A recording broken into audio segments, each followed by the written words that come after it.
Hello guys, ഇത് evening video ആണ് കേട്ടോ. നമ്മുടെ പൈപ്പിൽ വെള്ളം ഇല്ലാത്തതും കൊണ്ട് അപ്പുറത്തെ പൈപ്പിലെ വെള്ളം എടുത്തിട്ടാണ് നമ്മൾ പാത്രം കഴുകുന്നത്. അങ്ങനെ പാത്രം കഴുകി കഴിഞ്ഞ് കുറച്ച് അലക്കാനുണ്ടായിരുന്നു കേട്ടോ. നമുക്ക് വാഷിംഗ് മെഷീൻ ഉണ്ടെങ്കിലും വാഷിംഗ് മെഷീൻ കേടാണ്. അപ്പൊ അലക്കണം എങ്ങനെയാണെന്ന് വെച്ചാൽ രാവിലെ സോപ്പ് വെള്ളത്തിൽ തുണി ഇട്ട് വെച്ചിട്ട് ഈ സ്റ്റൂൾ ഒരു അലക്കുകല്ലായിട്ട് ഇപ്പൊ മാറിയിട്ടുണ്ട്. ഇതിൽ വെച്ചിട്ട് കുത്തി പിഴിഞ്ഞ് അങ്ങനെ അലക്കും. രണ്ടുപേരുടെ ഡ്രസ്സല്ലേ ഉള്ളൂ. അപ്പൊ പിന്നെ വേറെ വാഷിംഗ് മെഷീൻ മേടിച്ചിട്ട് ചിലവാക്കണ്ടല്ലോ എന്ന് വിചാരിച്ച് ഞാൻ പറഞ്ഞു വേണ്ട ഏട്ടാ, മേടിക്കണ്ട. അങ്ങനെ ഇത് അലക്കി കഴിഞ്ഞ് ഇതാ പുറത്തേക്ക് പോകാൻ കേട്ടോ. അതാണ് പുറംഭാഗം നമ്മുടെ. അത് കഴിഞ്ഞ് നമ്മുടെ അപ്പുറത്തേക്ക് വരുന്നത് കുറച്ച് റൂംസുകളൊക്കെ വരുന്നുണ്ട്. ഞങ്ങൾ അതിന്റെ താഴെയാണ്, അതും പുറകുവശത്താണ്. വർക്ക്ഷോപ്പിന്റെ കടകളാണ് ഈ ഭാഗത്ത് കൂടുതലായിട്ടും കാണുന്നത് കേട്ടോ. അങ്ങനെ അലക്കി കഴിഞ്ഞ് തുണിയൊക്കെ ഇതാ വിരിച്ചിട്ട് ഒന്ന് കുളിച്ച് വിളക്കൊക്കെ കത്തിക്കാനുണ്ടായിരുന്നു. അങ്ങനെ കുളിച്ച് ചുന്തിരിയായി. ഇത് ഞാൻ നാട്ടിൽ നിന്ന് കൊണ്ടുവന്ന വിളക്കും അതുപോലെ തന്നെ വിഗ്രഹമായിരുന്നു കേട്ടോ. തിരിയും പിന്നെ കുറച്ച് ചന്ദനത്തിരിയും എണ്ണയൊക്കെ ഞാൻ മേടിച്ചിട്ട് വന്നിട്ടുണ്ടായിരുന്നു. കാരണം ഇവിടെ അമ്പലമൊന്നും ഇല്ലാത്തത് കൊണ്ട് നമുക്ക് എന്തെങ്കിലുമൊക്കെ ഒരു വിഷമം വരുമ്പോൾ പ്രാർത്ഥിക്കണ്ടേ. അപ്പൊ അതിന് വേണ്ടിയിട്ടാണ് ഞാനിതൊക്കെ കൊണ്ടുവന്നത്. ഒരു പ്രത്യേക പോസിറ്റീവ് എനർജിയൊക്കെ നമുക്ക് കിട്ടുമല്ലോ, അതിനുവേണ്ടി.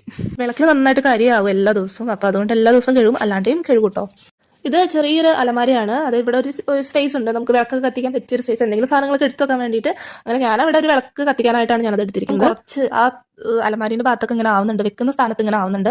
അപ്പൊ അത് കറ പിടിച്ച് എപ്പോഴും കറ പിടിച്ചാണ് ഇരിക്കുന്നത്. അപ്പൊ ഞാൻ തുടച്ചു, കാരണം ഞങ്ങളുടെ അലമാരല്ല. അങ്ങനെ വിളക്കൊക്കെ കത്തിച്ചു, നല്ലൊരു ഐശ്വര്യം പോലെ ഇല്ലേ. അങ്ങനെ വിളക്കൊക്കെ കെടുത്തിട്ട് ഏട്ടൻ ഉച്ചയ്ക്ക് കുഴിമന്തി കൊണ്ടുവന്നിട്ടുണ്ടായിരുന്നു. അതിന്റെ ബാക്കിയാണ് ഈ കാണുന്നത്. അപ്പൊ ഞാനത് എടുത്ത് കഴിക്കുകയാണ്. പിന്നെ കുറച്ച് എഴുതാനും പഠിക്കാനൊക്കെ ഉണ്ടായിരുന്നു. കുറേ ദിവസമായി ഞാൻ ബുക്ക് തൊട്ടിട്ട്. അപ്പൊ അതാണ് ഈ കാണുന്നത്. ഇത് പിന്നെ രാത്രിത്തേക്കുള്ള ഫുഡാണ്. ചോറ്, അതുപോലെ തന്നെ മോരുകറി ഉണ്ടായിരുന്നു. ഇച്ചിരി തലേദിവസത്തെയാണ്.